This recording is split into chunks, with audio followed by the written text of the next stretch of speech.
what we're seeing is a very steep rise in the infections. The numbers are well above 100,000 officially. Sometimes it's close to 200,000. It may be as many as 1 million people a day. Now, people are discounting the long-term consequences, but that's a mistake. There's something called long COVID. And many, many people, up to a third, suffer some consequence, but perhaps 2% to 5%, it appears, may suffer life-altering events. Those include brain damage, so severe you can't work, chronic fatigue, so severe you cannot work, and damage to multiple organs. Now, if about 200 million Americans have already been infected, which is about the right number, that's between 4 and 10 million people already likely to suffer life-altering disease. This is not a virus you want to catch.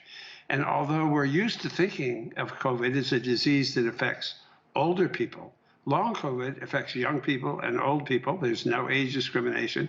There's no sex discrimination. There is no discrimination based on most predisposing conditions.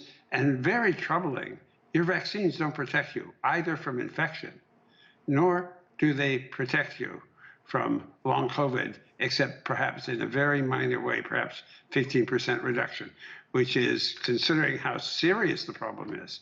Let me put one more comment. Consider this in terms of what we fought in polio in the 50s. Polio, we now know, caused 0.5%, 1 person out of 200 to become paralyzed who was infected, and 1 person out of 2,000 to die.